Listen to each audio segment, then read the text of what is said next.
मुक्तानम् नमो सिद्धाणं नमो आयतीयानम् नमो वज्झायाणम् नमो लोये सवसाहुनम्।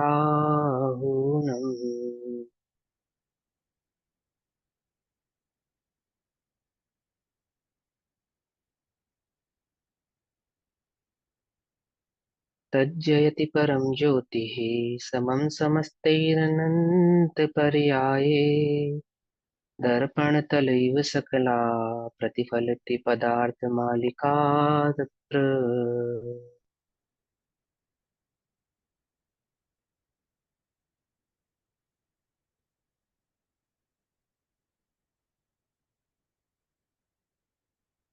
हमारी रात्रिकालीन कक्षा का विषय चल रहा है श्री पुरुषार्थ सिद्धि उपाय। आचार्य अमृतचंद्र देव द्वारा रचित पुरुषार्थ सिद्धि उपाय का स्वाध्याय हम सभी गाथा नंबर 22 के आधार से कर रहे हैं। पेज नंबर 57, 57 नंबर पेज है। गाथा नंबर 22 है। भाव चल रहा है कि आप कहते हैं कि सम्यक दृष्टि को आत्मा में अहम भाव से प्रतीति होती है और वह पर भावों को अपना नहीं मानता है। ऐसा होने पर भी हमें सम्यक दृष्टि के राग द्वेष आदि भाव होते हुए दिखाई देते हैं। तो यह तो अतिव्याप्ति अव्याप्ति दोष लक्षण हमें समझ में आता है। क्यों? क्योंकि जिस समय सम्यक दृष्टि विषय कषाय की तीव्रता रूप परिणमन करता है, तब ऐसा श्रद्धान कैसे रह सकता है कि मैं आत्मा हूं। ठीक है ना? या तो तीव्र कषाय में परिणमन करेगा, या तो मैं आत्मा हूं इस भाव में प्रतीति करेगा। दोनों एक साथ है, ये तो अतिव्याप्ति दोष है। यानी कि वह वीतराग परिणाम और राग का परिणाम दोनों एक साथ कैसे वर्त सकते हैं। तो वह समझाते हैं कि उत्तर समझाते हैं कि जीव के दो भाव हैं।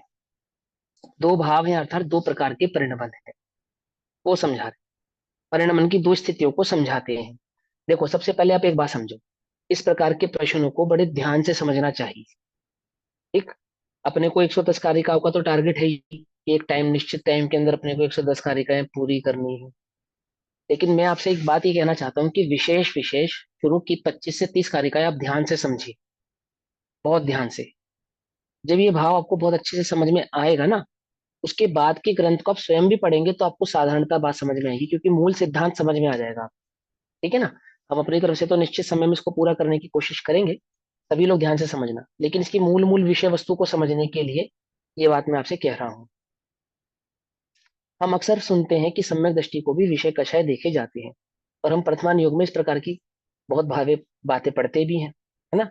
हम वर्तमान युग में देखते हैं कि 24 तीर्थंकर हैं, चक्रवर्ती हैं, कामदेव हैं, और उनके विषय कषाय आदि भोग भी देखे जाते हैं। तो आप सबसे पहले आप ये समझो कि सम्यक दृष्टि जीव के विषय कषायों की रुचि कदाचित होती है। ध्यान से समझना, ये मैं स्थूल कथन कर रहा हूँ। सभी सम्यक दृष्टि जीवों को विषय कषाय की रुचि होती ही होती है, ऐसा नियम नहीं है। पहले तो आप ये समझो, सभी जीवों को नहीं होती। किसी किसी जीव को कदाचित होती भी देखी जाती है। अंतरंग में तो वो नहीं होती, बाहर में होती देखी जाती है। एक बात। दूसरी बात, वहां पे विषय कषाय की प्रवृत्ति का मतलब अनीति नहीं है, अनाचरण नहीं है, नीति पूर्वक। जैसे कोई सम्यक दृष्टि है तो विवाह आदि कर सकता है ना?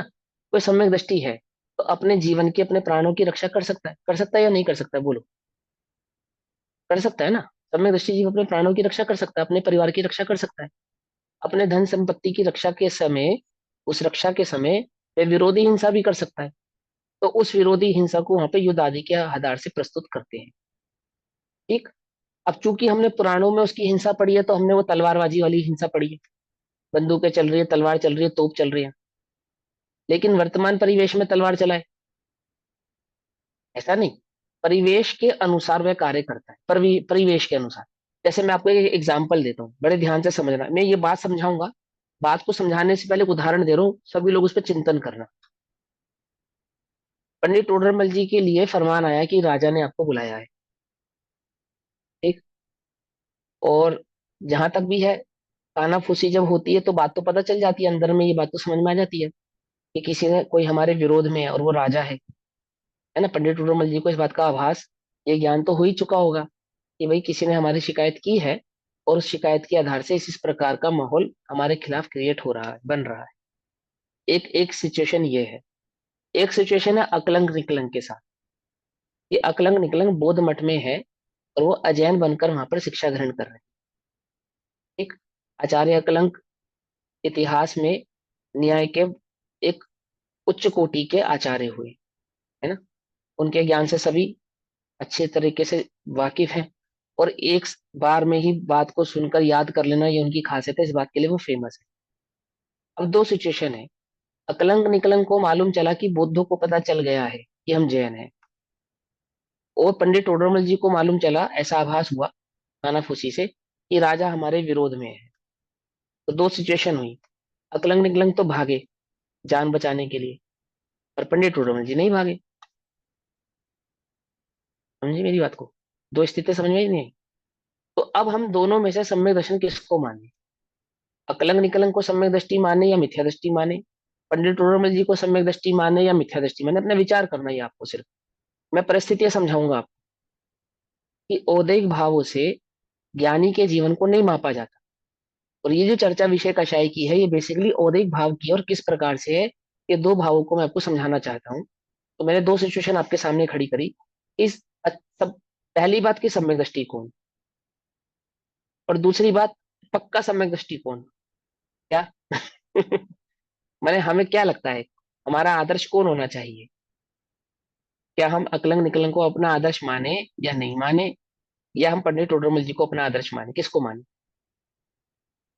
विचारणीय बात है ना। हमारे जीवन में कोई सिचुएशन ऐसी खड़ी हो जाए, हम क्या करें? भागे या प्राण दे दें? क्या करें? डट के सामने खड़े हो जाएं, सीना जोरी करें, या अपने प्राणों की रक्षा करें? हमें क्या करना चाहिए? इसी प्रकार से ये जो विषय कषाय आदि के सेवन आदि की बात है, आदि आदि आदि अन्य बातें हैं, इस सारे के सारे जो औदैहिक भाव है ना, ये सारे भाव मैं आपको यहाँ पे समझाने वाला हूँ। इनको बड़े ध्यान से समझना। अगर आप सम्यक दृष्टि के जीवन को, जो उसका जीवन है, किसी एक निश्चित धागे में पिरोएंगे कि नहीं ऐसा ही होगा, तो आपको सम्यक दृष्टि का जीवन समझ में नहीं आएगा। मेरी बात समझ रहे हैं? जैसे मान के चलो कोई सम्यक दृष्टि जीव होगा, तो वो सूट पहन सकता है या नहीं पहन सकता? बोलो। पैंट कोट पहन सकता है या नहीं पहन सकता? अब ऐसा कहकर मैं ये नहीं सिद्ध करना चाहता कि उसको श्रृंगार की रुचि है, ऐसा नहीं है इसका मतलब। ऐसा नहीं है इसका मतलब। जैसे फॉर एग्जाम्पल, आपने पंडित टोडरमल जी का चित्र देखा है? चित्र देखा है? पंडित टोडरमल जी की ड्रेस देखी है उस चित्र के अंदर, कि उन्होंने एक राजस्थानी कुर्ता पहना, एक पगड़ी लगाई है, ऐसा चित्र देखा है आपने? देखा है? आपको मालूम है वो उस समय की सबसे ट्रेंडिंग ड्रेस थी। जिस समय के पंडित टोडरमल जी थे, उस समय की सबसे ट्रेंडिंग ड्रेस। मतलब वहां अमीर घर के जो लोग होते थे वो पहनते उस ड्रेस को, हर किसी के, हर कोई नहीं पहनता। आज भी राजस्थान का जो ट्रेंडिंग ड्रेस है, एक्चुअल जो, आप अगर रूरल एरिया में जाएंगे, तो ट्रेंडिंग ड्रेस जो उच्च लोग होते हैं ना, जो पैसे वाले लोग होते हैं, वो तो पहन पाते हैं। जो साधारण लोग होते हैं ना, वो नहीं पहन पाते। मेरी बात को समझ रहे हो नहीं समझ रहे? तो पंडित टोडरमल जी का जो चित्र है, आप एक साधारण ड्रेस वाला क्यों नहीं बनाते? गृहस्थ का जीव है ना। आपने पंडित दौलत राम जी का चित्र देखा होगा। देखा? उन्होंने क्या पहना? उसमें कोट पहना है, फुल बाजू का, फुल स्लीव्स का। देखा चित्र? एक पगड़ी लगाई है और एक फुल स्लीव्स का वो पहना है कोट। आप पुस्तकों में देखना वो चित्र। तो उस समय की सबसे ट्रेंडिंग ड्रेस है वो। ये ना मुगल राज था ना, तो मुगल राज में जो शेरवानी स्टाइल पहना जाता था, वो शेरवानी स्टाइल उन्होंने पहना है, इन्होंने उस चित्र के अंदर, पंडित दौलत राम जी ने। क्या है उसका मतलब? अब ये तो हुआ ड्रेस की बात। ऐसे ही सारे पांच इंद्रिय के विषय आदि कषाय आदि की बातें हैं। मैं ये कहना चाहता हूं कि सम्यक दृष्टि के जीवन को जब हम किसी एक पर्टिकुलर रूपरेखा में नापेंगे, तो वो बात हमें समझ में नहीं आएगी। लेकिन लेकिन यदि उसका भाव उसी अपेक्षा से निकालेंगे, तो वो अर्थ भी गलत निकलने वाला है। जैसा फॉर एग्जाम्पल, अगर आपको ये लगता है कि सम्यक दृष्टि के भोगों को देखकर उसको भोगों की रुचि है, तो अभी आपको सम्यक दृष्टि का महत्व समझ में नहीं आया है, उसका जीवन समझ में नहीं आया है। तो बोले उसके साथ फिर होता क्या है, उसका जीवन होता कैसा है? तो ये कदाचित की परिस्थिति मैं समझाता हूँ कि कैसे होती है। यहाँ यहाँ पंडित जी की भाषा में पंडित टोडरमल जी ही उस सम्यक दृष्टि के स्वरूप के विषय में समझाते समय ये कहते हैं कि आप ये प्रश्न कर रहे हैं कि सम्यक दृष्टि जिसको आत्मा से प्रतीति हुई है, जो परभावों को अपना नहीं मानता है, जिसे पुण्य और पाप के परिणामों में अहम भाव नहीं है, जो आश्रव आदि को आश्रव जानता है, निर्जरा आदि को निर्जरा जानता है, एक शुद्धोपयोग को ही निर्जरा का और मोक्ष का कारण जानता है, अन्य किसी भाव को अपना नहीं मानता है, ऐसा वह सम्यक दृष्टि जीव विषय कषाय आदि की प्रवृत्ति करता हुआ भी देखा जाता है। तो जब वह विषय कषाय आदि की प्रवृत्ति भी कर रहा है और आत्मा में अहमपना भी है, ये तो अतिव्याप्ति दोष है, कैसे संभव है? ये कैसे पॉसिबल है कि उसको आत्मा की प्रतीति भी हो और उसके जीवन में विषय कषाय के परिणाम भी देखे जाए? प्रश्न समझ में आ गया है ना? तो उसका उत्तर समझाएंगे वो, कि पहली बात तो यह है कि ऐसे तीव्र विषय कषाय के परिणाम सम्यक दृष्टि के जीवन में नहीं होते हैं, जैसे विषय कषाय आदि के परिणाम किसी मिथ्या दृष्टि के जीवन में होते हैं, तीव्र मिथ्या दृष्टि के जीवन में। ठीक है ना? जैसे एक सामान्य साधारण मिथ्या दृष्टि मंद कषाय जीव होते हैं, ऐसे ही सम्यक दृष्टि का जीवन भी होता है। विषयों की कोई बहुत तीव्र लालसा नहीं होती है, तो क्या होता है उनके जीवन में, कि सुनो, कि जीव के दो भाव हैं। जीव माने किसके? इस जीव के दो भाव हैं, वो सम्यक दृष्टि की अपेक्षा से समझा रहे हैं, और सभी जीवों के साथ ही परिणति है। ये दो भाव है, एक जीव की ज्ञान धारा है, ज्ञान भाव से, और एक जीव का चारित्र भाव है। ठीक है ना?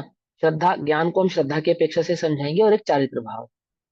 जैसे मुझे ये प्रतीति है कि मैं पुरुष हूं, जो मेरी वास्तविक प्रतीति है वो यह है कि मैं पुरुष हूं, लेकिन मैं अपनी पत्नी के समक्ष, अपनी माँ के समक्ष, अपनी बहन के समक्ष जो व्यवहार करता हूँ, उन व्यवहारों में अंतर है ना, पुरुष पने की अपेक्षा से ही। लेकिन पत्नी के समक्ष भी प्रतीति यही है कि मैं पुरुष हूँ, पति नहीं हूं, ऐसा नहीं। समझना बड़े ध्यान से मेरी बात को। वास्तविक प्रतीति है पुरुषत्व की, और बाकी जो व्यवहार है, पत्नी के समक्ष, बहन के समक्ष, माँ के समक्ष, वो सबके साथ भिन्न भिन्न है या नहीं? जिस समय मैं किसी के यहाँ नौकरी करूं या मैं किसी दुकान का मालिक रहूं, जो मेरी वास्तविक प्रतीति है वो पुरुषत्व की है, लेकिन नौकर के साथ व्यवहार करते समय, अथवा अपने मालिक के साथ व्यवहार करते समय, अथवा अपनी पत्नी के साथ व्यवहार करते समय, अथवा अपने बहन के साथ व्यवहार करते समय, अपनी माँ के साथ व्यवहार करते समय, मेरे व्यवहार में कुछ अंतर है, कुछ अंतर है या नहीं है? लेकिन उस अंतर के कारण मेरे पुरुषत्व भाव में कोई अंतर नहीं आता, इस प्रतीति में कोई अंतर नहीं आता कि मैं पुरुष हूं। पत्नी के सामने जाके मैं पति हूं, ऐसा प्रतीति नहीं है, वो अंतरंग प्रतीति, चिंता नहीं करना, घबराना नहीं। लेकिन वो बदलने वाली प्रतीति है। पत्नी के सामने जो जाकर पति भाव है, माँ के समक्ष जाकर वही पति भाव पुत्र भाव में कन्वर्ट हो जाता है। बहन के सामने जाके वही पुत्र भाव भाई भाव में कन्वर्ट हो जाता है। लेकिन जो पुरुषत्व का भाव है, वो पांचों में से किसी के भी समक्ष जाके बदलता नहीं है। क्या कहा? ना वो पत्नी के समक्ष बदलता है, ना वो माँ के समक्ष बदलता है, ना वो बहन के समक्ष बदलता है, ना वो नौकर के समक्ष बदलता है, ना वो मालिक के समक्ष बदलता है। बोलो, समझ में आई बात, नहीं समझ में आई? जो एक प्रतीति पुरुषत्व की, और एक परिणमन योग्यता अनुसार किसके समक्ष में कैसा व्यवहार कर रहा हूं। अपने गुरु के समक्ष जाकर मैं शिष्यवत व्यवहार करता हूं, ऐसा होने पर भी जो पुरुषत्व की प्रतीति है वो नहीं बदलती। पकड़ में आ रही है बात, नहीं पकड़ में आ रही है? पॉइंट समझ में आ रहे हैं? यानी कि जो मेरा अहम भाव पुरुषत्व के प्रति है, और जो मेरा व्यवहार पक्ष है लोगों के प्रति है, अन्य अन्य जीवों के प्रति है, उसमें कुछ अंतर है या नहीं है? आपकी अपने पति से लड़ाई हुई हो, जबरदस्त, रो रहे हो आप, और बहुत गुस्सा हो, और अचानक से कोई पड़ोसी आ जाए, अचानक से, तब आप उसके समक्ष कैसा व्यवहार करते हो? स्माइल देख कैसा करके व्यवहार? अच्छे से बात करेंगे। आप उसको नहीं बताना चाहते ना कि आपके साथ क्या हुआ है, तो अभी आपको अंतरंग में दुख है या नहीं है? है? ये जो व्यवहार है ना, इसको चारित्र मोहिनी कहते हैं। समझना ध्यान से, ये जो व्यवहार है ये चारित्र मोहिनी कहलाता है। ठीक है ना? अगर हमें लज्जा का भय है परिवार के समक्ष, परिवार के प्रति, तो हम उस पड़ोसी के प्रति अपने व्यवहार को तुरंत बदल लेते हैं। क्यों? हमें एक भाव है अंदर में कि ये मेरा परिवार है, ये मेरा पति है, और मेरे घर की बात मुझे बाहर डिस्क्लोज नहीं करनी है। ठीक है ना? और अगर यही बात बैर भाव में बदल जाए परिवार के समक्ष, तो नहीं भी होने पर, लड़ाई नहीं भी होने पर, आप झूठी झूठी लड़ाइयां भी बना सकते हैं। ये सारा भाव बदलता है, जीव का नहीं बदलता है? बदलता है ना? ये सारे परिणाम बदलते हैं ना? ये होने वाले जो मोह राग द्वेष के परिणाम हैं, जिनको मैं मोह राग द्वेष के परिणाम को समझा रहा हूँ, इन सभी के अंदर एक चीज कॉमन रहने वाली है हर किसी की। यदि वो स्त्री है तो स्त्रीत्व भाव की, यदि वो पुरुष है तो पुरुषत्व भाव की। एक प्रतीति ये कभी बदलने वाली नहीं है। उसके समस्त व्यवहारों में एक भाव कॉमन रहेगा कि वो स्त्री है, और मेरे समस्त व्यवहारों में एक भाव कॉमन रहेगा कि मैं पुरुष हूं। बात समझ में आई या नहीं समझ? लड़ते समय भी मैं किस प्रकार से लड़ूंगा? एक पुरुषत्व भाव वाले प्रकार से लड़ूंगा। लड़ते समय स्त्री कैसे लड़ेगी? कुछ बात समझ में आती है, नहीं समझ में आती है ना? ये क्रोध तो दोनों का समान होने पर भी, क्रोध दोनों का समान होने पर भी अंतरंग प्रतीतिवत ही व्यवहार होने वाला है। कुछ बात समझ में आती है, नहीं समझ में आती? आती है समझ में? ये तो मैंने मिथ्या दृष्टि का स्वरूप समझाया। अभी यहाँ पे सम्यक दृष्टि के स्वरूप को समझो। ये अनुभूति होती है अंदर में, ये बात समझ में आती है। काम, क्रोध, मान, माया, लोभ आदि के परिणामों में, पांच पापों के विषय कषाय आदि के परिणामों में जो पुरुषत्व का परिणाम है वो कभी बदलता है? जो अस्तित्व का परिणाम है वो कभी बदलता है? ऐसे ही उस सम्यक दृष्टि का मैं आत्मा हूं, ये परिणाम कभी नहीं बदलता। दो भावों में पहला भाव, अहम भाव यह है कि मैं आत्मा हूं। समझ में ये बात? नहीं समझ? पहला भाव यह है, मैं आत्मा हूं। ऐसा होने पर भी, ऐसा होने पर भी चारित्र मोहिनी संबंधी जो राग है, उस राग अनुसार उसके जीवन में कुछ परिणमन, कुछ परिणतियां होती हैं। उस परिणति में भ्रमण करता समय भी वो इस बात को तो कभी नहीं भूलता कि मैं आत्मा हूं। मेरी बात समझ में ही बात? वो बात तो वो कभी नहीं भूलने वाला कि मैं आत्मा हूं। मैं अमीर रहूंगा तब भी पुरुषत्व, और मैं गरीब हो जाऊं तब भी पुरुषत्व का भाव तो कॉमन रहने वाला है। वो तो बदलने वाला नहीं। समझे नहीं? मुझे नुकसान हो गया, मान के चलो नोटबंदी में 2 4 5 करोड़ रुपए डुबो दिए, अब मैं पुरुष नहीं रहा। पुरुषत्व का भाव तो जब भी था, अब भी है। बात समझ में ही ना? कितने सारे हमारे परिणाम बदलेंगे। धन आने पर हम अपने को अमीर महसूस करेंगे, धन जाने पर हम अपने को गरीब महसूस करेंगे, मान होने पर मानी महसूस करेंगे, अपमान होने पर अपमानी महसूस करेंगे। ऐसा होने पर भी जो पुरुषत्व का परिणाम है वो तो कॉमन रहने वाला है। उस पर तो कोई फर्क नहीं पड़ने वाला। उस पर तो कोई आंच नहीं आने वाली, या आ जाती है आंच? आती है? नहीं आती ना। ऐसे ही सम्यक दृष्टि का विचार करो। मान अपमान आदि के समय तुम ये बात भूल जाते हो कि मैं स्त्री हूं या मैं पुरुष हूं? बोलो। दुख सुख के समय तुम ये बात भूल जाते हो कि तुम पुरुष हो या तुम स्त्री हो? बोलो। लड़ाई झगड़े के समय, विषय कषाय के समय तुम ये बात भूल जाते हो? कब है ऐसा, कौन सा समय है जब तुम ये बात भूल जाते हो कि मैं पुरुष या अथवा स्त्री हूँ? कि गजब की बात यह है, इसका हम कभी विचार ही नहीं करते, और तो भी वो हमारी प्रतीति में धारा प्रवाह से बना रहता है। आई बात समझ? कभी विचार नहीं करते। मैं कभी विचार नहीं करूंगा कि मैं पुरुष हूं और मेरी प्रतीति में धारा प्रवाह से है। तुम कभी विचार नहीं करोगे कि तुम स्त्री हो और तुम्हारी प्रतीति में धारा प्रवाह से बना रहेगा कि तुम स्त्री हो। ऐसा है या नहीं है? ऐसा है। ऐसे ही सम्यक दृष्टि के धारा प्रवाह बना हुआ है कि वो आत्मा है। उसका विकल्प या वो विचार नहीं है। आप ये समझते हो कि सम्यक दृष्टि विकल्प करता होगा कि मैं पुरुष हूं, मैं स्त्री हूं, ऐसे मैं आत्मा हूं। अगर अभी मेरा किसी से झगड़ा हो जाए किसी कारण से, तो पहले मुझे 5 मिनट बैठ के विचार करना पड़ेगा कि मैं पुरुष हूं, मैं पुरुष हूं, मैं पुरुष हूं, और फिर मैं झगड़ा करने जाऊंगा। बोलो ऐसा होगा क्या? ऐसा होगा क्या? कभी भी नहीं होगा। तुम्हें ये विचार करना पड़ेगा कि मैं स्त्री हूँ, मैं स्त्री हूँ। रसोई बनाने से पहले 5 मिनट भैया ध्यान करना पड़ता है कि मैं स्त्री हूँ, फिर जाके रसोई बनाने जाती हूँ मैं। क्या? ऐसा होता है क्या? बोलो। ऐसा नहीं होता है। ऐसा कभी नहीं होता है। ऐसे ही वो, आप ये समझते हो कि वो सम्यक दृष्टि ये विचार करता होगा कि मैं आत्मा हूँ, मैं आत्मा हूँ, और फिर वो विषय कषाय में प्रवृत्ति कैसे करता होगा? कैसे करता होगा? बोलो। एक पुरुष रसोई बनाते समय ये भूल जाएगा कि वो पुरुष है। एक स्त्री पुरुषत्व के अन्य जो कार्य पुरुष करते हैं, ऐसे कार्य को करते समय भूल जाएगी कि वो स्त्री है। आप विचार करके बताओ, भूल सकती है क्या? नहीं। नहीं भूलेगी। नाट्य आदि शालाओं में स्टेज पर परफॉर्मेंस करते समय पुरुष स्त्री बनते नहीं बनते? स्त्रियां पुरुष बनती है नहीं बनती है? बनते तो हैं। भूल जाती होंगी, तो भूल जाती होंगी नहीं। कि वो स्त्री है, वो पुरुष है। अब नहीं देखना, बनते। ध्यान से समझना है। हाँ, अभी म्यूट रखो आप सब लोग ना, म्यूट रखो, अनम्यूट मत करो। सिर्फ आपके चेहरे बता देंगे कि आप कितना समझ पा रहे हैं ना। तो वो कभी नहीं भूलता ना। ऐसे ही वो सम्यक दृष्टि ऐसा विचार नहीं करता कि मैं आत्मा हूं, ऐसा विकल्प नहीं करता कि मैं आत्मा हूं। वो सम्यक दर्शन उसका नाम है कि वो धारा प्रवाह में बैठा है उसके कि मैं आत्मा हूं। ऐसा होने पर भी, ऐसा होने पर क्या है, जो विषय कषाय आदि के परिणाम उसको कदाचित उत्पन्न होते हैं। जैसे कैसे उत्पन्न होते हैं वो भी समझाता हूं। आप लोग एक सभ्य परिवार के लोग हैं, है ना, पढ़े लिखे, रेप्यूटेटेड फैमिली के लोग कहलाते हैं, है ना। अब समाज में रेप्यूटेशन का मतलब क्या होता है, सभ्यता का मतलब क्या होता है, कल्चरल पीपल का मतलब क्या होता है, कि वो सोफिस्टिकेटेड तरीके से अपने जीवन का यापन करते हैं, लड़ाई झगड़ा नहीं करते, है ना, किसी से बहसबाजी नहीं करते, गाली गलौज नहीं करते, अन्य अन्य कार्य नहीं करते।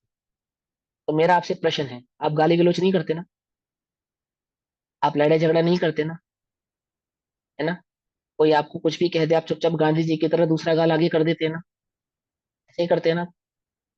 क्यों, आप रेप्यूटेटेड नहीं है, आप पढ़े लिखे नहीं है, है? देखो ध्यान से समझना आप, आपको मालूम है कि आप रेप्यूटेटेड है, आप जैन हैं, आप पढ़े लिखे हैं, और आपको अपशब्द आदि का इस्तेमाल नहीं करना चाहिए, आपको आमुक आमुक कार्य नहीं करने चाहिए, ये सब आपको ख्याल में है और आप करते भी नहीं। लेकिन प्रसंगवत, प्रसंगवत क्या आप उल्टा जवाब नहीं देते? बोलो, क्यों देते हो, भूल जाते हो उस समय, भूल जाते हो, क्या होता है उस समय? क्यों, कषाय का वेग ऐसा होता है कि हमें मालूम है कि हमें ये कार्य नहीं करना चाहिए और हम करते हैं। और पश्चात, पश्चात फिर लगता है कि नहीं ये करना नहीं चाहिए था।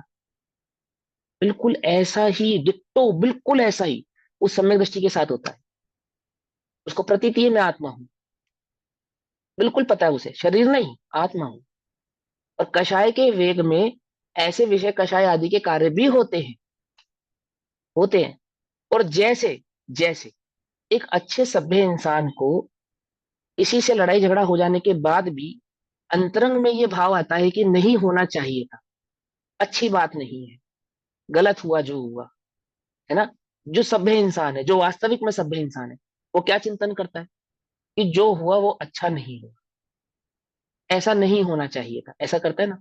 ऐसे ही उस सम्यक दृष्टि के अंतरंग में ये भाव है कि विषय कषाय आदि का सेवन होते समय भी ये कार्य होने योग्य नहीं है, नहीं होने चाहिए, होते हैं, होते हैं, परंतु, परंतु नहीं होने चाहिए। देखो फॉर एक एग्जांपल और देता हूँ, सारे शादीशुदा विवाहित पुरुषों से पूछो, क्यों भैया विवाह होना चाहिए था या नहीं होना चाहिए था? पूछो, स्त्रियों से पूछो, होना चाहिए था या नहीं होना चाहिए था? बोलो। अच्छा, नहीं होना चाहिए था, ऐसा उत्तर दिया, नहीं होना चाहिए था। अब जब वो तुम्हारा हो गया है तो क्या कर रहे हो अब तुम? अब क्या कर रहे हो तुम? छोड़ दो कि नहीं भैया नहीं, ऐसे नहीं, ऐसे ये गलत है, ऐसा नहीं कर सकते हम। मेरी बात समझना ध्यान से, नहीं होना चाहिए था, ऐसा होने पर भी जो है उसको कितनी तन्मयता से निभा रहा है, नहीं निभा रहा, ये तो मिथ्या दृष्टि का स्वरूप है। सम्यक दृष्टि से पूछो, सम्यक दृष्टि से पूछो, है? हम अपने गुरुजी से कहते थे, जैसे जर्नली कोई बात होती थी ना, लोग ऐसा कहते थे कि भैया शादी का लड्डू तो ऐसा है, जो खाए वो पछता है, जो ना खाए वो पछता है ना, ऐसे कहते हैं ना लोग। तो हमारे गुरुजी क्या कहते थे, और मुझे वो बात पहली बार जब मैंने सुनी तो मेरे तो बिल्कुल अंदर में बैठ गई कि ये सबसे सही बात है। बोले शादी का लड्डू खाने वाला और नहीं खाने वाला जो पछता रहा है वो मिथ्या दृष्टि है, सम्यक दृष्टि तो खा के भी नहीं पछताते और बिना खाए भी नहीं पछताते क्या? उनके जीवन में विषय कषायों को लेकर कोई पछतावा नहीं है, तो मैंने उल्टा नहीं पकड़ना। वो खा के भी नहीं पछताए और नहीं खाया तो भी नहीं पछताए, क्यों, उन्हें वस्तु स्वरूप की खबर है ना। ये तो मिथ्या दृष्टि है जो पछता रहा है, जिसे स्वरूप की खबर है उसको पछतावा नहीं है। वो जानता है, क्या जानता है, ये सब मेरे भाव नहीं है, ऐसा होने पर भी कदाचित आमुक आमुक प्रकार के परिणाम भी होते। तो इन दो परिणामों को समझाती है दो भावों से, एक श्रद्धा और एक चारित्र। जो श्रद्धा एक मिथ्या दृष्टि के अंतरंग में बैठी है पुरुषत्व और स्त्रीत्व की, ऐसे ही सम्यक दृष्टि की श्रद्धा आत्मा के प्रति है, मैं आत्मा हूं। ऐसा होने पर भी जो चारित्र संबंधी दोष सभी के जीवन में है, ऐसे ही कुछ कुछ मर्यादित दोष सम्यक दृष्टि के जीवन में भी होते हैं। मर्यादित कह रहा हूं, ध्यान रखना, अमर्यादित नहीं। हमारे एक मित्र थे, है ना, अच्छे मित्र थे, काफी अच्छे मित्र। उन मित्र के भी एक अच्छे क्लोज फ्रेंड थे, स्वाध्यायी जीव थे, दोनों जीव स्वाध्यायी थे। तो मेरा जो मित्र थे वो मुझसे कहते थे कि जो उनका मित्र है, मैं नाम नहीं ले रहा और वो कहाँ रहते हैं वो सब बताना अच्छी बात नहीं, तो उनको स्मोकिंग की आदत थी, सिगरेट पीते थे। ठीक है ना, स्वाध्यायी थे, अच्छे स्वाध्यायी जी थे, हल्के स्वाध्यायी नहीं, बढ़िया स्वाध्यायी जी, स्मोकिंग करते थे। तो वो उनका पक्ष लेते थे, जो मेरे मित्र थे वो ये कहते थे कि सम्यक दृष्टि स्मोक कर सकता है। क्या कहते थे वो? कर सकता है। अच्छा, तो मैं कहता था कैसे कर सकता है?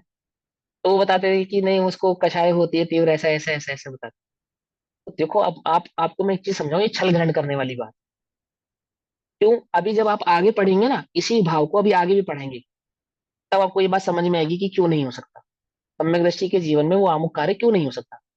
सम्यक दृष्टि के जीवन में जो भोग विषय कषाय आदि होते हैं, कदाचित होते हैं, तो वे मर्यादित होते हैं, अमर्यादित नहीं। और किसी के जीवन में अमर्यादित विषय कषाय है, यदि किसी के जीवन में है, यदि किसी के जीवन, तो फिर वो सम्यक दृष्टि नहीं हो सकता। यदि कदाचित उसको सम्यक दर्शन उत्पन्न भी हुआ होगा, तो सम्यक दर्शन उसका छूट जाएगा, नियम से छूट जाएगा। पता है कैसे? देखो, ये ऐसे काम करता है। एक उदाहरण के तौर पे समझो, जैसे मुनिराज छठे गुण स्थान में मूल गुण आदि के धारी होते हैं। कदाचित मूल गुणों में दोष लग जाए, लग सकता है, लगाते नहीं है, कदाचित लग सकता है।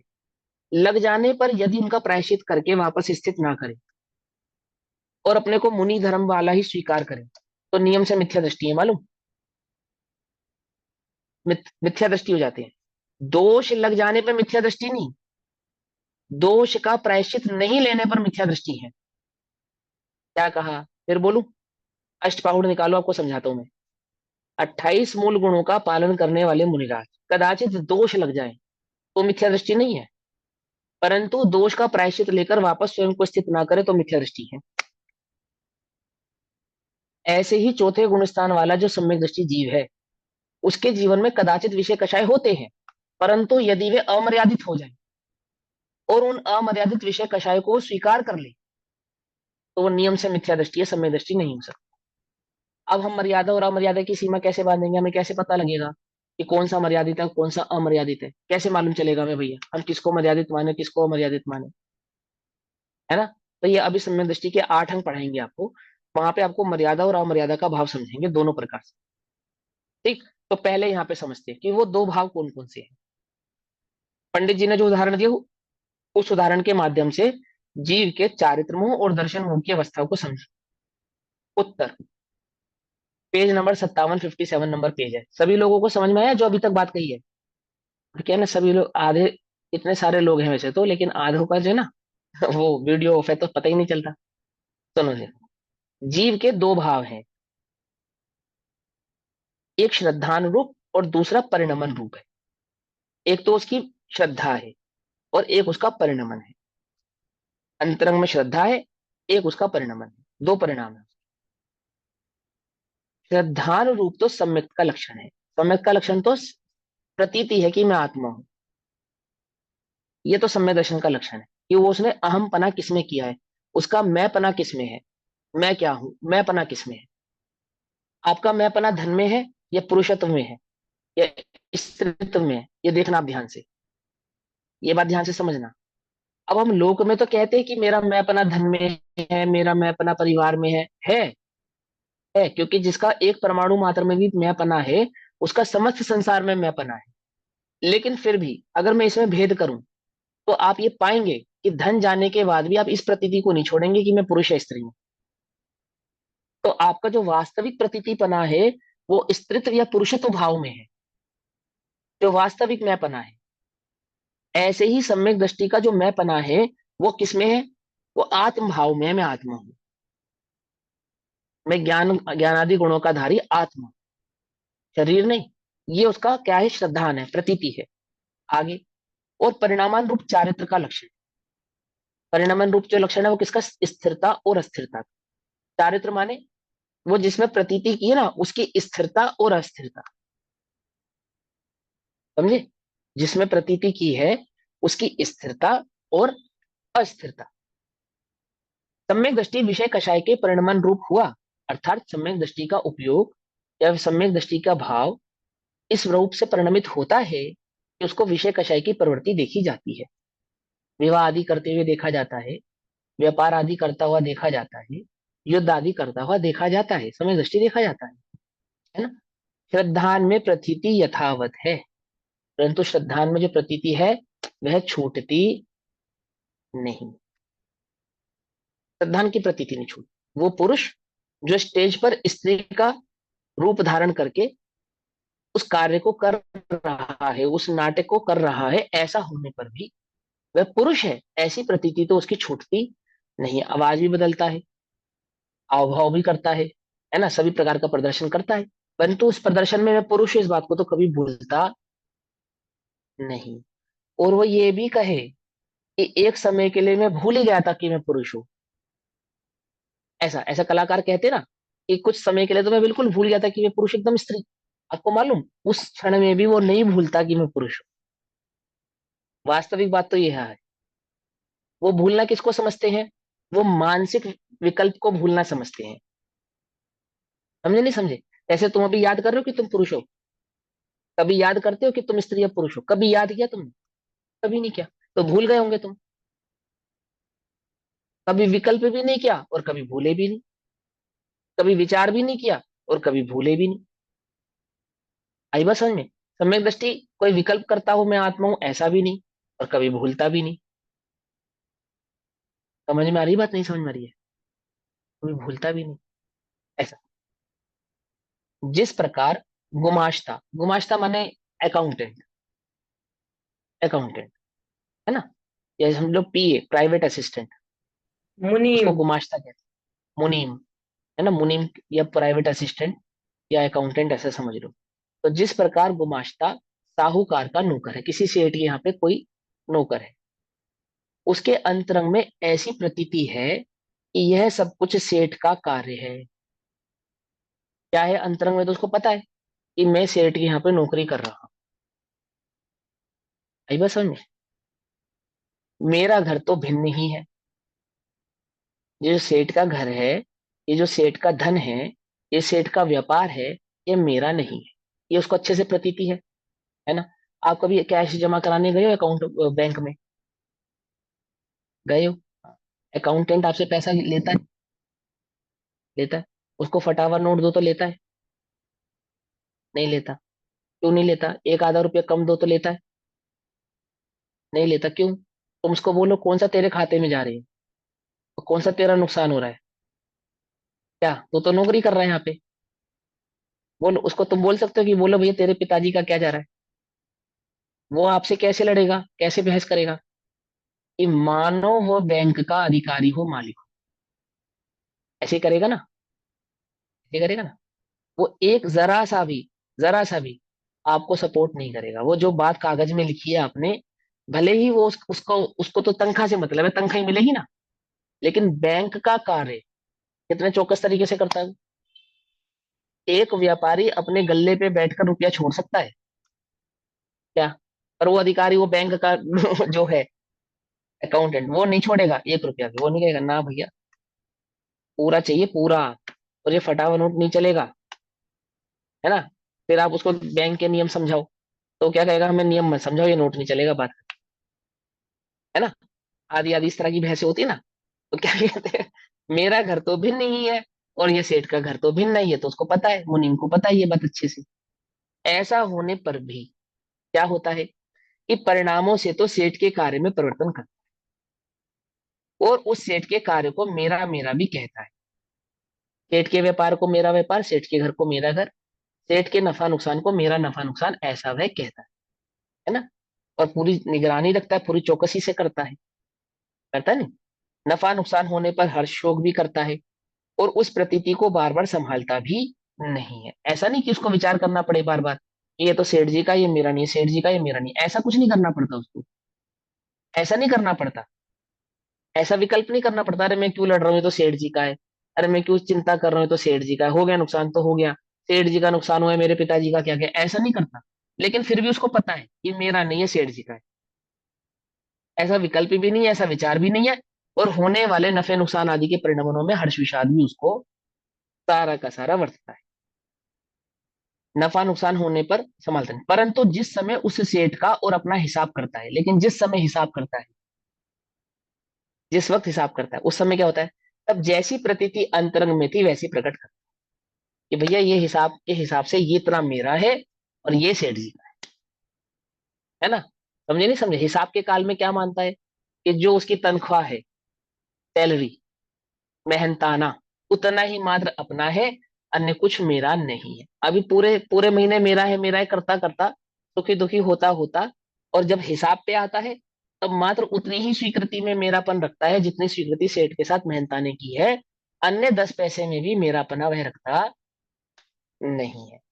सेठ के कार्य में परिवर्तन करते समय वह प्रतीति शक्ति रूप रहती है। जैसे इस समय स्वाध्याय करते समय ये शक्ति रूप से बैठा है तुम्हारे अंदर कि तुम पुरुष हो। भले ही विकल्प नहीं है, भले ही विचार नहीं है, भले ही चिंतन नहीं है तुम्हारे दिमाग में घूम रहा है स्त्री या पुरुष संबंधी। मैं बोल भी रहा हूं ना, तो भी तुम विचार नहीं कर रहे हो कि मैं पुरुष या स्त्री हूं। तो भी तुम्हें विकल्प नहीं आ रहा कि अरे भैया बार बार बोल रहे, एक बार विचार तो कर लें। ऐसा नहीं आ रहा, एक बार भी नहीं आ रहा। देखो कितनी गजब की बात है। लेकिन वो शक्ति रूप से बैठा है अंतरंग में कि मैं पुरुष हूं या मैं स्त्री हूं। ऐसे ही उस सम्य दृष्टि के अंदर अंतरंग में बैठा है कि मैं आत्मा बैठा है उसकी। आगे क्या कहते हैं, कदाचित वह सेठ के धन की चोरी करके उसे अपना जाने तो उसे अपराधी कहते हैं। जो कह रहा है ना मेरा मेरा, यदि वो वास्तव में मेरा मान ले, चोरी कर ले, उठा ले वे, तो क्या हो गया, अपराधी हो जाएगा। वह हर्ष विषाद करने वाला, अपना अपना कहने वाला, यदि वास्तव में उसे अपना कहने लगे तो क्या हो जाएगा, अपराधी हो जाएगा। ऐसे ही वो सम्यक दृष्टि आत्मा में प्रतीति करने वाला अगर वास्तव शरीर में मैं हूँ, शरीर हूँ ऐसा मान ले, तो मिथ्या दृष्टि है। फिर वो मिथ्या दृष्टि है, फिर वो सम्यक दृष्टि नहीं है। हाँ, लेकिन वो कहे कोई बात नहीं, माने नहीं, माने नहीं।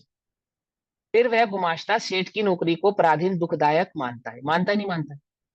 नौकरी तो नौकरी है भाई, भले ही ईमानदारी से कर रहा है, परंतु नौकरी को तो नौकरी ही।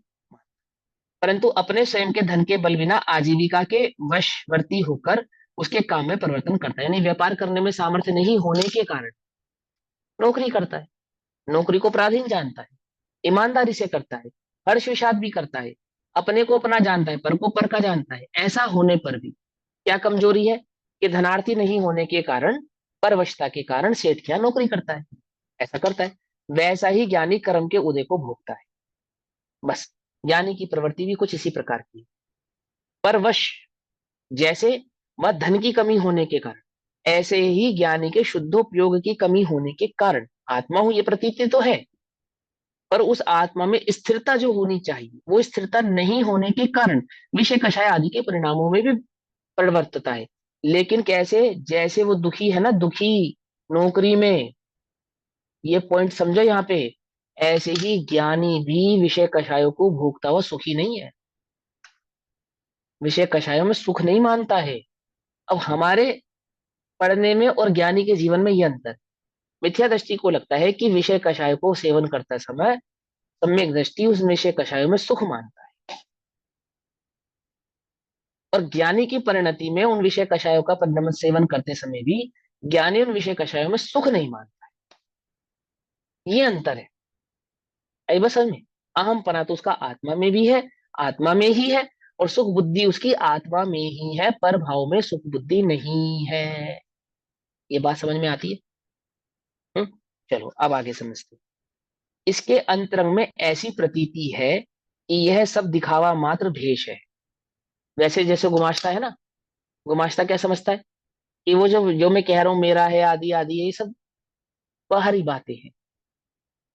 ऐसे ही सम्यक दृष्टि ये बात बड़ी प्रकार से जानता है कि जो विषय कषाय आदि की परिणति है ये कैसी है। देखो पंडित जी के शब्द हैं, बिल्कुल पंडित टोडरमल जी के शब्द, ध्यान से समझना। कुछ तो ऐसा सिद्ध कर देंगे, बिल्कुल विषय कषाय में इतना लीन है, इतना तल्लीन है, और बिल्कुल एकदम सुख है उसको, और बस आ हा, और वो आत्मा है। ऐसा नहीं है कुछ, ऐसा नहीं है कुछ। अब समझो, देखो कोई पिता अपनी पुत्री का विवाह ऋण लेके, उधार लेके, ऋण होता है ना, ऋण लेकर अपनी पुत्री का विवाह करे, करता है ना। तो उसको ऋण का दुख और पुत्री के विवाह का सुख, ये दो भाव एक साथ वर्तते हैं या नहीं वर्तते? क्या लगता है आपको? अब किसी पिता से पूछना इस बात को। क्या जिसने ऋण लेकर अपनी पुत्री का विवाह किया हो, तो अच्छे से पुत्री का विवाह हो गया ये सुख, और वो ऋण मुझे चुकाना है ये दुख, ये दो भाव एक साथ वर्तते हैं उसके चित्त में। क्या कहा? समझ में ही बात नहीं समझ में?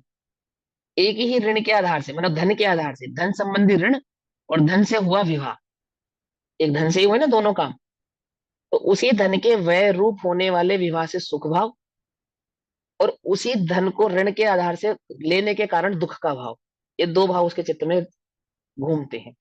ऐसे सम्यक दृष्टि के साथ क्या है कि वो जो विषय कषाय आदि की प्रवृत्ति है वह भी, और उस विषय कषाय की प्रवृत्ति का दुख भी, दो बातें समझ में मत नहीं। उस विषय कषाय संबंधी दुख भी उसके चित्त में भली प्रकार से रहता है। जैसे ईमानदारी से करता हुआ नौकरी भी, और नौकरी पराधीनता है, ये भाव भी, ये दोनों भाव उसके चित्त में सदैव बने रहते हैं। क्या कहा? आई बात समझ में नहीं? हम्म? हमने जब पहले पहली बार इंटर्नशिप की तो हमारे ऑफिस में एक सर थे, हमारे सीनियर थे। तो वो रोज एक कहानी सुनाते थे, रोज एक ही कहानी रोज सुनाते थे। लंच में एक कहानी सुनाते थे, रोज सुनाते थे, और वही कहानी, क्या कहानी थी उनकी मालूम? उनकी कहानी ये थी कि उनके पिताजी एक व्यापारी थे, इंडस्ट्रियलिस्ट, और किसी कारण से उनका नुकसान हो गया, और मजबूरी वश उनको यहाँ पे नौकरी करनी पड़ रही है। क्या? कुछ बात समझ में नहीं? उनकी रोज की कहानी का यही एकमात्र उद्देश्य था कि वो नौकरी करना नहीं चाहते, पर वो नौकरी कर रहे हैं। और वो क्या थे कि वो बहुत पैसे वाले थे, और वो नौकरी करनी, अच्छा, वो अपने काम में बिल्कुल चतुर, ईमानदार, एकदम फाइनेस्ट वर्कर थे वो, लेकिन उस नौकरी से खुश नहीं थे। देखो गजब की बात, क्या ईमानदारी से काम करते थे, काम में गलती उन्हें पसंद नहीं थी, और पूरे अच्छे से नौकरी करते थे, पर नौकरी से क्या नहीं थे? खुश नहीं। क्योंकि उनका जो अहम भाव था वो किस में था? कि मैं नौकर नहीं हूं, मैं मालिक हूं। समझे या नहीं समझे? अहम भाव किस में था उनका? कि मैं मालिक हूं। आई बात समझ में? ऐसे ही वो सम्यक दृष्टि के भाव को समझाने हैं। अहम भाव है आत्मा में, विषय कषय की प्रवृत्ति है ना, परवशता के कारण है ना, उपयोग की अस्थिरता के कारण है ना, उसका निषेध नहीं है। परंतु कौन कहता है कि उसको उसको करता हुआ वह सुखी है? आचार्य अमृतचंद्र देव ने ही समय सार जी की टीका में इस बात को कहा कि कौन जानता है कि वह सम्यक दृष्टि जीव उस समय भोगों को भोगता हुआ भी भोगों को भोग रहा है अथवा नहीं भोग रहा है, कौन जानता है? समझे नहीं समझे? अब हम क्या समझते हैं अपने अपने विचार में, वो तो सम्यक दृष्टि के भी होते हैं। अरे आप डिफेंड कर रहे हैं, आप पांच इंद्रिय विषय कषाय को डिफेंड कर रहे हैं, आप मिथ्या दृष्टि हैं। आप मिथ्या दृष्टि हैं, आप डिफेंड कर रहे हैं। यदि कोई आपको पांच इंद्रिय विषय कषाय के लिए टोके, जैसे मित्र पक्ष के लोग टोकते हैं, कई बार टोकते हैं, है ना, कि तुम बड़ी बड़ी बातें बना रहे हो भैया। जैसे हमारे पास भी कमेंट्स आते हैं, क्या कमेंट्स आते हैं? कि बड़े आप महाराज और मुनिराजों के स्वरूप का वर्णन कर रहे हैं, और आहा और ऐसा, और आप स्वयं तो देखो कैसे बैठे, सर्दी में हीटर लगाते हैं, गर्मी में एसी चलाते हैं, कपड़ा पहनना है ऐसा ऐसा, आदि आदि आदि। अब हमें क्या करना चाहिए? उन्हें डिफेंड करना चाहिए, कहना चाहिए ना कि नहीं भैया समय दृष्टि के भी विषय भोग होते हैं, ऐसा कहना चाहिए ना? क्या करना चाहिए बोलो? विरोधी को जवाब नहीं देना चाहिए, परंतु विचार करना चाहिए। क्या विचार करना चाहिए? कि वो सम्यक दृष्टि जीवों के भी विषय कषाय विषय भोग होते हैं, बोलने दो, ऐसा। या ये विचार होना चाहिए कि हाँ, हाँ, ये मेरी उपाधि नहीं है, ये मेरे सुख के साधन नहीं है। कब धन्य सुअवसर पाऊं, जब निज में ही रम जाऊं। है? हम भी चाहते हैं कि विषय कषाय छूट जाए, ये भोगने योग्य तो नहीं है। ध्यान से समझना, मैं समय दृष्टि का वास्तविक लक्षण समझा रहा हूँ। जो भोगों को डिफेंड करता है, डिफेंड करना समझती हो, जो भोगों का पक्ष लेता है, जो विषय कषाय का पक्ष ले रहा है, जिसके चित्त में विषय कषाय का पक्ष है, वो सम्यक दृष्टि कदापि नहीं हो सकता। हाँ, जिसके जीवन में विषय कषाय है वो सम्यक दृष्टि हो सकता है। क्या कहा? आई बात, याद बात किया नहीं समझ में आई? विषय कषाय होने से कोई मिथ्या दृष्टि नहीं होता है, विषय कषाय का पक्ष होने से जीव मिथ्या दृष्टि होता है। समझे? पक्ष, पक्ष माने अंतरंग में ये लगना कि हाँ विषय कषाय है तो क्या हुआ, पांच पाप है तो क्या हुआ, है तो है। वो तो ज्ञानियों के जीवन में भी होते हैं, ऐसा नहीं है। तो वो दुख रूप है, ये नहीं होने चाहिए, ये मेरा मार्ग नहीं है, ये सुख के कारण नहीं है। ये सुख के कारण नहीं है। क्या है सुख का कारण? सुख का कारण तो एक चैतन्य ज्ञान भगवान आत्मा ही है, अन्य और कुछ नहीं है, और अन्य कुछ नहीं है। आई बात समझ में या नहीं समझ में आई? समझते इस बात को? देखो क्या कहते हैं, इसके अंतरंग में ऐसी प्रतीति है कि यह सब दिखावा मात्र भेष है, मेरा स्वरूप तो उन सबसे भिन्न ही है। देखो ये पंडित टोडरमल जी के शब्द हैं, मेरा स्वरूप तो इससे भिन्न ही है, ऐसी उसको अंतरंग में प्रतीति है। अब आप विचार करो कि जब आप सम्यक दृष्टि के विषय कषायों के बारे में पढ़ते हो, तो आपको अंतरंग में क्या लगता है, क्या पक्ष पैदा होता है आपके चित्त में? किसका पक्ष होता है? वीतराग परिणति का पक्ष होता है या विषय कषायों का पक्ष होता है? कुछ बात समझ में आती नहीं आती है ना? लगता है हमें सम्यक दृष्टि के जीवन में विषय कषाय होते नहीं होते? तो हमारे जीवन में है तो क्या हुआ? कोई फर्क पड़ता है नहीं पड़ता है? क्यों होने चाहिए, नहीं होने चाहिए? देखो क्या लिखा है, मेरा स्वरूप तो उन सबसे भिन्न ही है, परिणामों के द्वारा उदेक भावों में परिणमन करता है।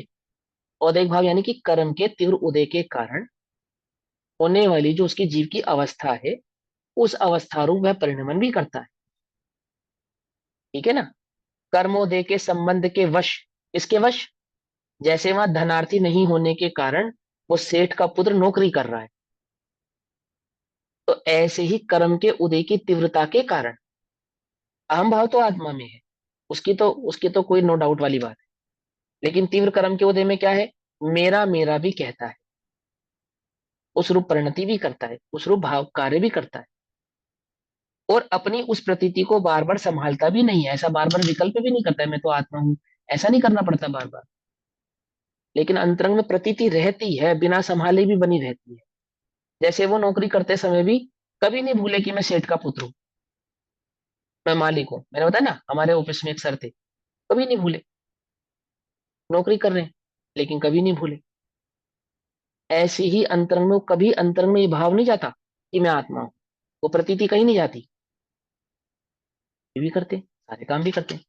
अब देखो ये जो बोल्ड अक्षरों में लिखा है, जिस जिस समय उस कर्म और अपने स्वरूप का विचार करता है, जिस समय, अब विचार करता है किस समय? किस समय विचार करता है? जब एकांत में होता है, जब धर्म रूप चिंतन करता है, जब स्वरूप का चिंतन करता है, ध्यान आदि के काल में, सामायिक आदि के काल में। जैसे सेठ सुदर्शन अष्टमी चतुर्दशी के दिन कहाँ है? शमशान में ध्यान कर रहे हैं। क्यों कर रहे हैं, क्या कर रहे हैं, इसलिए कर रहे हैं, है ना? ग्रस्त जी, अन्य अन्य ग्रस्त बनारसी दास जी सामायिक कर रहे हैं, अन्य अन्य जीव, दौलत राम जी, पंडित दौलत राम जी, भैया भगवती दास जी, गुरुदेव, गुरुदेव ध्यान कर रहे हैं। क्या चिंतन कर रहे हैं ध्यान के काल में? ऐसा नहीं आंख मूंदी और सीधा ध्यान में चले गए, ऐसा तो शुद्धोपयोग के काल में छठे सातवें गुण स्थान वाले मुनिराजों के साथ होता है। ये आंख भी नहीं मूंदते, उसने पहले में तो शुद्धोपयोग प्रकट हो जाता है। ये दशा तो मुनिराजों की होती है, लेकिन चौथे पांचवें गुण स्थान में ऐसा नहीं होता है। वहां पे तो उपयोगों को एकाग्र करने का पुरुषार्थ करना पड़ता है। ऐसा पुरुषार्थ मुनिराज भी करते हैं, लेकिन मुनिराजों को कम पुरुषार्थ में भी कार्य की प्राप्ति होती है, और निचली भूमिका में पुरुषार्थ थोड़ा तीव्र करना पड़ता है। सहज ही होता है, करना पड़ता है तो ये उपदेश की शैली है, उसको सहज होता है। क्या होता है वो पुरुषार्थ उसका? जिस जिस समय उस कर्म और अपने स्वरूप का विचार करता है, तब जैसी प्रतीति अंतरंग में थी, कैसी प्रतीति थी अंतरंग में?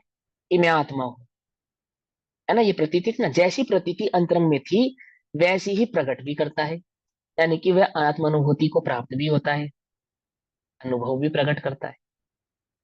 विचार कर कर, किसका विचार कर कर? वस्तु स्वरूप का विचार कर कर, अपनी स्थिति परिस्थिति से भेद विज्ञान कर कर मैं आत्मा हूं, अंतरंग में जो प्रतीति थी।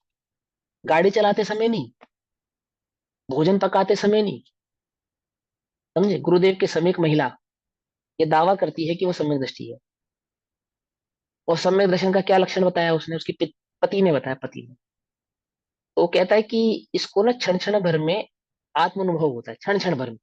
तो कैसे होता है उसको आत्म अनुभव मालूम? बहुत फेमस किस्सा है ये। कि वो शौच के लिए जंगल की तरफ जब जाती है लोटा लेके, तो रास्ते में उसके हाथ से लोटा छूट जाता है और 1 मिनट के लिए वो एकदम स्थिर हो जाती है। ऐसा ऐसा उदाहरण चलता था, बहुत मतलब बड़ा फेमस किस्सा था ये। दादा ने तो अपनी प्रवचनों में कई बार सुनाया है। तो ऐसा ऐसा उसका लक्षण बताते थे, ये सब नहीं, ये विक्षिप्तता है। ऐसा तुम गाड़ी चलाते चलाते अंतर्मुखी हो गए, बोलो क्या होगा?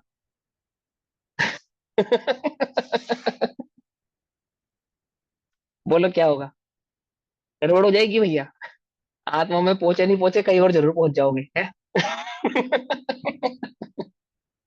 और दो चार को और ले जाओगे अपने साथ है। ऐसी विक्षिप्तता नहीं होती है, ऐसी विक्षिप्तता नहीं होती है। ये मुनिराजों की स्थिति है। और इसलिए मुनिराजों की विषय कषाय की प्रवृत्ति भी नहीं होती है। जो गृहस्थ आदि होते हैं उनके साथ कैसा होता है? वे अपने उपयोग को बुद्धिपूर्वक स्थिर करते हैं, बुद्धिपूर्वक एकांत में बैठते हैं, उसका चिंतन करते हैं, उसका विचार करते हैं विवेक। ठीक है ना? यदि ऐसा होने लगे क्षण क्षण में, तो सेठ सुदर्शन आदि को क्या जरूरत है शमशान आदि में जाने की? क्या जरूरत है ग्रस्तों को जंगल आदि में जाके, मुनिराजों को भी एकांत जंगल ऐसे जाने की क्या आवश्यकता है? वसति का आदि भी ग्रस्तों से दूर, दूर क्यों नहीं रहते? क्यों नहीं रहते ग्रस्तों के बीच में? तुम गाड़ी चलाते चलाते आत्म आत्म सम्मुख होना चाहते, रोटी पकाते पकाते वेद विज्ञान प्रकट करना चाहते, और वे मुनिराज ग्रस्तों के बीच में बैठ के नहीं, अलग एकांत में जाके, ऐसा क्यों? वे सेठ सुदर्शन शमशान में जाके, ऐसा क्यों? ये विक्षिप्तता नहीं, बड़े ध्यान से समझना। ज्ञानी विवेकी होते हैं, मूर्ख नहीं। तुमने तो उनका स्वरूप कैसा बना रखा है चित्त में अपने, है? ऐसा ऐसा मूर्खों जैसा नहीं। कैसा है देखो, जिस जिस समय उस कर्म और अपने स्वरूप का विचार करता है, तो कब करता है वो विचार, बोलो? शांति से बैठ के एकांत में उसका विचार करता है। इसका विचार विवेक पूर्वक शांत होकर कीजिए। शांत होकर कीजिए। शांत होकर कीजिए मतलब, ये जो पांच इंद्रिय के व्यापार है ना, पांच इंद्रिय के विषय कषायों का व्यापार, इसको रोक कर, इसको कहते हैं शांत होकर करना। जैसे कोई जल्दीबाजी में है तो उसको कहते हैं 2 मिनट शांति से बैठ जा, मतलब क्या? ये जो पांच इंद्रियों का व्यापार है ना, इसको रिलैक्स, थोड़ा रिलैक्स हो जाए। शांति माने समझते, किसे कहना शांति? शांति किसे कहते हैं? कि पांच इंद्रियों और छठे मन का जो व्यापार है, उपयोग को वहां से हटाना, उसको कहते हैं शांति। शांत होकर कीजिए, है ना? ऐसा, ऐसा शांति नहीं। तो विषय कषायों के तो चिंतन चल रहे हैं, उपयोग यहाँ वहां भटक रहा है, पांच इंद्रियों से आप कुछ भी कार्य कर रहे हो, रोटी पका रहे हो, आदि आदि कर रहे हो, इधर उधर भाग रहे हो, और हमारा तो वेद विज्ञान भैया समय निरंतर चलता रहे। ऐसे नहीं चलता है, ऐसा नहीं चलता है ना? सम्यक सन्मुख मिथ्या दृष्टि के स्वरूप को पढ़ना, फिर प्रेरणा कर रहा हूँ, मोक्षवार प्रकाशक जी में थोड़ा सा ही है, आधा पौने पेज का है। पढ़ना चाहिए, सभी को पढ़ना चाहिए। क्या कहते हैं? नकल नहीं करनी उसकी, उसका स्वरूप पढ़ना है। उसको पढ़ के उसकी नकल नहीं करनी है, उसको पढ़ के उसके स्वरूप को समझना है। स्वरूप समझ के क्या करना है? अपने अंतरंग में जो खोटी मान्यता है उसको बाहर निकालना है। क्या कहा? स्वरूप समझ के नकल नहीं करते हैं।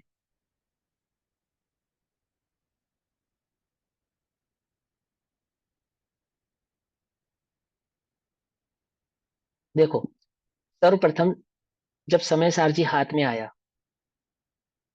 है, हिंद राय चंद जी के, तो उन्होंने क्या करा, हीरे जवाहरात दान में की दे दिए, है ना? इतना बहुमान उनको आया, है ना? अब क्या करें, नकल करें या स्वरूप समझे? बोलो। अब नकल करने वाले की तो बेचारे का पसीना छूट जाएगा। अब नहीं है उसके पास हीरे जवाहरात, बोलो क्या करे? नहीं है, तो क्या करे? उधार लेके हीरे जवाहरात लाके दान करेगा क्या? नहीं ना। स्वरूप क्या है? स्वरूप है बहुमान, कि जो उनके पास कीमती वस्तु थी, उस कीमती वस्तु को समय सार के समक्ष भी उन्होंने तुच्छ जाना, ये ऐसा। समझ में ही बात नहीं? समझ आती समझ में, है ना? आप दान नहीं कर सकते, आप त्याग कीजिए, त्याग कीजिए। बोलो भैया कौन बड़ा, दान बड़ा या त्याग बड़ा? त्याग बड़ा ना, त्याग बड़ा। तो समय सार को प्राप्त करके हमें क्या करना चाहिए? श्रीमद रायचंद जी ने दान किया था, तो मैं क्या करूं? दान करूं या त्याग करूं? मेरा कहने का तात्पर्य यह है कि पढ़ के नकल नहीं करते, पढ़ के स्वरूप समझते हैं। तो वहां सब में सन्मुख मिथ्या दृष्टि के स्वरूप को पढ़ के उसके स्वरूप को समझना, उसकी नकल मत करना।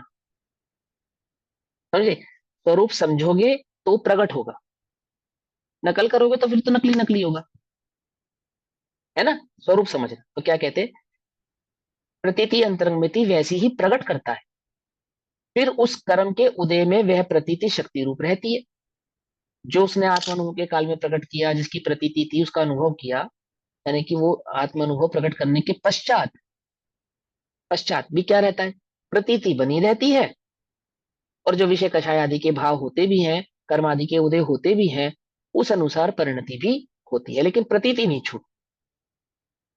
यदि कदाचित कभी भी उस कर्म के उदय को श्रद्धान में अपना जाने, तो क्या होगा? तो उसे मिथ्यात्वी कहते हैं। यदि प्रतीति बदली तो मिथ्या दृष्टि है। आ गई बात समझ में? प्रतीति बदली तो वह मिथ्या दृष्टि है। पुनः वह ज्ञानी कर्म के उदय को प्राधीन दुख जानता है। कौन? फिर से पढ़ता हूं इस लाइन को, इसको भी बोल्ड होना चाहिए था, आप लोग भी ध्यान से समझो। पुनः वह ज्ञानी कौन ज्ञानी? जिसको यह प्रतीति है कि मैं आत्मा हूं, वह ज्ञानी कर्म के उदय को अर्थात कर्म के उदय के कारण जो विषय कषाय आदि की प्रवृत्ति हो रही थी, उसको पराधीन दुख जानता है। क्या जानता है? पराधीन जानता है, दुख जानता है। बोलो भैया, तुम कर्म के उदय को पराधीन जानते हो या नहीं जानते? दुख जानते हो या नहीं जानते? इतनी गजब की बात है। सम्यक दृष्टि पराधीन कर्म के उदय को दुख जानता है, और मिथ्या दृष्टि कर्म के उदय को आराम से मस्त होता हुआ ज्ञाता दृष्टा रहता है। कुछ बात समझ में नहीं? कर्म के उदय में आसक्त होता हुआ ज्ञाता दृष्टा, और कर्म के उदय को पराधीन जानता हुआ दुखी होता हुआ, कौन है? बोलो। सम्यक दृष्टि और मिथ्या दृष्टि के स्वरूप में उल्टा नहीं पकड़ना, छल ग्रहण मत करना। मैं क्या बताना चाहता हूँ, भाव पकड़ना। मैं ये कहना चाहता हूं कि ज्ञानी के जीवन में विषय कषाय होते हैं, उनकी स्वीकृति नहीं होती, और जिसे वस्तु स्वरूप समझ में नहीं आया है, ऐसा मिथ्या दृष्टि ज्ञाता दृष्टा स्वभाव को समझकर विषय कषाय के उदय को, उसकी प्रवृत्ति को स्वीकार किए बैठा है। स्वीकार किए बैठा है, ज्ञानी ने उनको स्वीकार नहीं किया है। अंतरंग इनके, इसके अंतरंग भाव में फर्क है, अंतर है, अंतर है। परंतु अपने शुद्धोपयोग के बल बिना, बल किसका चाहिए था? शुद्धोपयोग का। यानी कि वो धन के बिना नौकरी कर रहा है, ऐसे शुद्धोपयोग का बल कैसा है? तब धन्य सु अवसर पाऊं, जब निज में ही रम जाऊं, कर्ताधिक भेद मिटाऊं, रागाधिक दूर भगाऊं। कर दूर रागाधिक निरंतर, आत्म को निर्मल करूं, डोबीस परिशह सह सदा, निज धर्म दश धारण करूं। तप तपहु द्वादश विधि सुखद नित, चारित्र शाइक आचरूं, आवे अमर कब सुखद दिन, जब दुखद भव सागर तरु। कौन लिख रहा है ये मुनिराज ने लिखी होगी ना? इसने लिखी मालूम है? है? प्रभु पे यह वरदान सुपाऊं। क्या वरदान चाहिए भगवान से मुझे? फिर जग कीच बीच नहीं आऊं, फिर जग कीच बीच नहीं आऊं, प्रभु पे यह वरदान सुपाऊं। हम्म? आगम के अभ्यास माहि पुनि, चित्त सदैव रमाऊं, यह वरदान सुपाऊं। दोषवादी में मौन रहूं नित, दोषवादी में मौन रहूं नित मतलब क्या? अभी तुम्हें किसी के दोष गिनाने हो, तो कैसा लगेगा तुम्हें, कितने कितनी उत्सुकता होती है, दोष गिनाने में उत्सुकता होती नहीं होती, कि भैया देखो उन्होंने ऐसा किया, उसने ऐसा किया, इसने ऐसा कर दिया, उसने मेरे साथ ऐसा कर दिया। खूब मजा, सुनने वाला भी प्रसन्न, सुनाने वाला भी प्रसन्न है। दोषवादी में मौन रहूं नित, पुण्य पुरुष गुण निष दिन गाऊं, यह वरदान सुपाऊं। है? पुण्य पुरुष गुण निष दिन गाऊं मतलब क्या? गुणी जनों को देख हृदय में मेरे प्रेम उमड़ आवे, बने जहां तक उनकी सेवा, करके यह मन सुख पावे। पकड़ में ही बात नहीं पकड़ में, ये ज्ञानी की सोच है, ज्ञानी का जीवन है भैया, ज्ञानी का जीवन। बोलो भैया अंतिम लाइन मेरी भावना की, कितना भी प्रकार का दुख और संकट हो, कैसा भी हो कर्म का उदय, वस्तु स्वरूप विचार खुशी से। इसका विचार करके, वस्तु स्वरूप, वस्तु स्वरूप क्या है, वस्तु स्वरूप क्या है, वस्तु स्वरूप है। वो सात तत्वों को जो स्वरूप तुमने समझा, उसमें जो निज चैतन्य ज्ञान भाव की तुमने प्रतीति करी, वो जो अहम भाव मैं तो ज्ञाता हूँ, वस्तु स्वरूप विचार खुशी से, सब दुख संकट कहा करे। अब बोलो, तुम दुख और संकट में किसका विचार करते हो? वस्तु स्वरूप का विचार करते हो, या कर्म के उदय का विचार करते हो, किसका करते हो? देखो क्या कहते हैं, वह ज्ञानी कर्म के उदय को प्राधीन दुख जानता है, परंतु अपने शुद्धोपयोग के बल बिना पूर्वबद्ध कर्म के वश होकर कर्मों के उदयिक भावों में परिवर्तन करता है। सिंपल सी लाइन है, समझ में आती है बात? आगे क्या कहते हैं, इस प्रकार सम्यक के तत्वार्थ श्रद्धान सम्यक दर्शन परिणमन रूप तो निर्बाध रूप से निरंतर ही है, निरंतर ही है। श्रद्धान की अपेक्षा से तो परिणमन उसको निरंतर ही है, चारित्र की अपेक्षा से नहीं।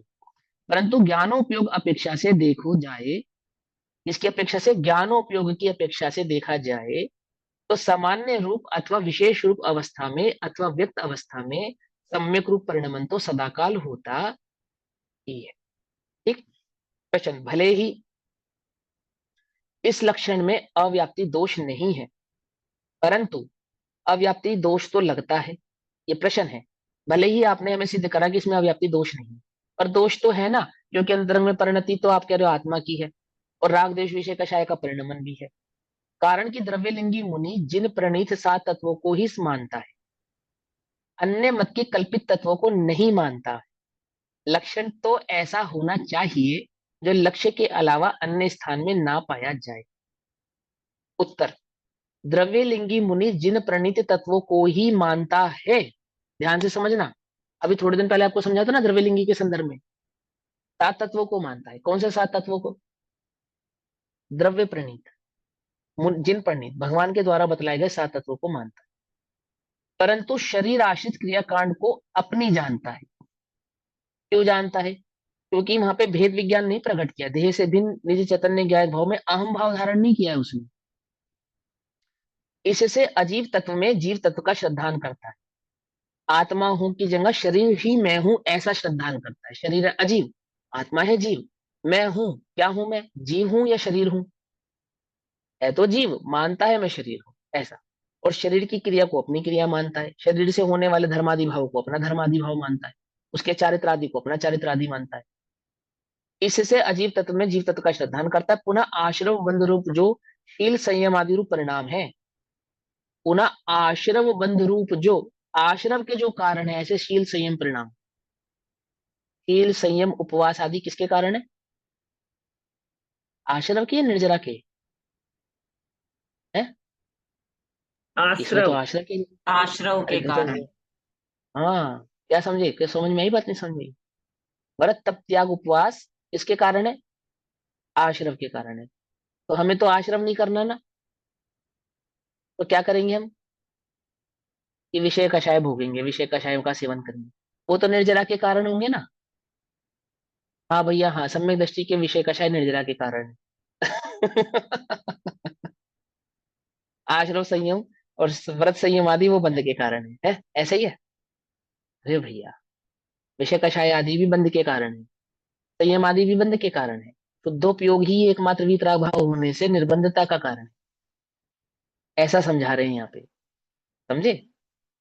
शुद्धोपयोगी के शुभ भाव होते हैं, परिणति शुभ भाव आदि भाव होते हैं, उनको धर्म नहीं मानते ऐसा।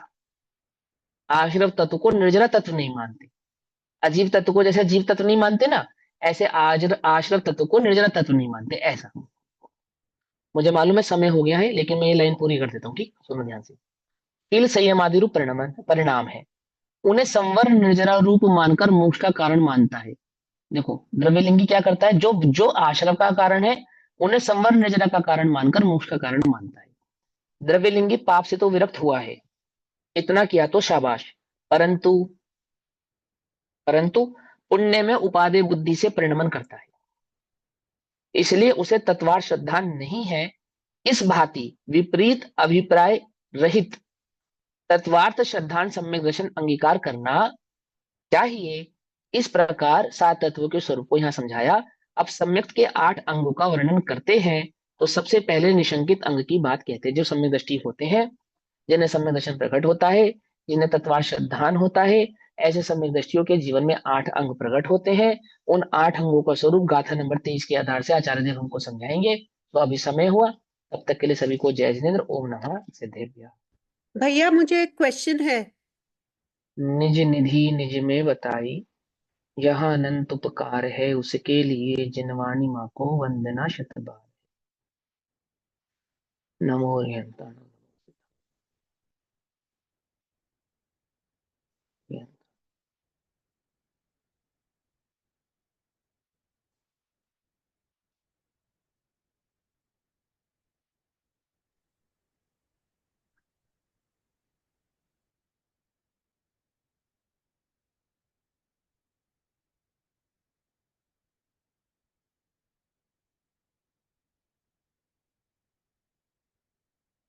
जिनवाणी स्तुति हो गई है ना, अब जिनको जाना हो, समय हो गया ना, रात का समय, तो वो जा सकते हैं। आप अपना प्रश्न पूछो, आप प्रश्न प्रश्न पूछो, आप प्रश्न हाँ, पूछो दीदी हेमल दीदी, क्या प्रश्न है आपका? आपने इसमें भाई जिन हमने लोगों को बोला ना, जाना है वो जा सकते हैं, है ना? जिन लोगों को जाना है वो जा सकते हैं ना। आप बोलो, प्रश्न पूछो।